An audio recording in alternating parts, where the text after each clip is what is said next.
بسم اللہ الرحمن الرحیم۔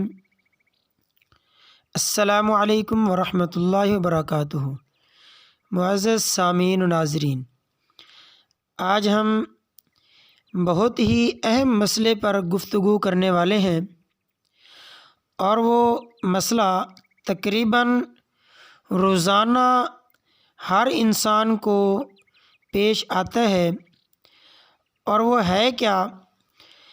وہ یہ ہے کہ کیا کسی چیز کو پاک کرتے وقت کلمہ شریف پڑھنا یا کسی اور ذکر کا کرنا ضروری ہے، اور کیا وہ چیز بغیر کلمہ پڑھے دھوئی جائے تو پاک ہوتی ہے یا نہیں؟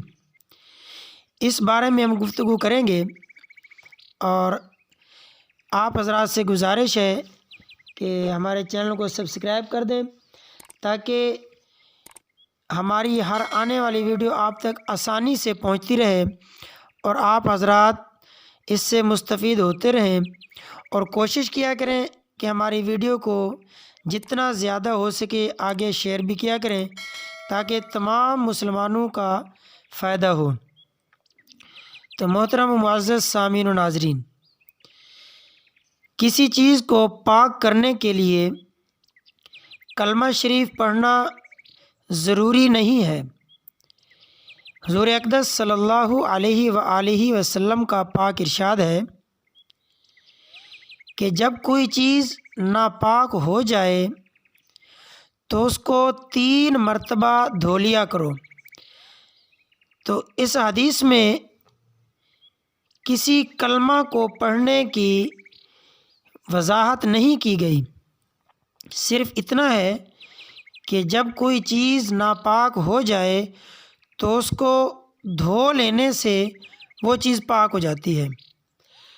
اب 3 مرتبہ دھونا ضروری ہے، اور اس طرح دھونا ہے کہ ایک مرتبہ جب انسان دھوئے تو اس کو نچوڑ لے، اس کے بعد پھر دوسری مرتبہ دھو کر پھر نچوڑ لے، پھر تیسری مرتبہ دھو کر نچوڑ لے، تو وہ چیز پاک ہو جاتی ہے۔ بدن ناپاک ہے، ہاتھ ناپاک ہیں، تو ان کو بھی 3 مرتبہ دھونا ضروری ہے۔ تو ہاں، اگر کتا، خنزیر یا کوئی ایسی نجس چیز سے انسان یا کوئی چیز ناپاک ہو جائے تو اس کو پھر 3 مرتبہ دھونے کے ساتھ ساتھ مٹی کے ساتھ دھونا بھی ضروری ہے۔ مٹی نہ ہو تو صابن کے ساتھ یا مٹی کے ساتھ، تو اس کے ساتھ دھونا بھی ضروری ہے، تو اس وقت وہ چیزیں پاک ہو جائیں گی۔ خلاصہ کلام، کسی چیز کو پاک کرنے کے لیے کلمہ شریف کا ورد کرنا ضروری نہیں ہے۔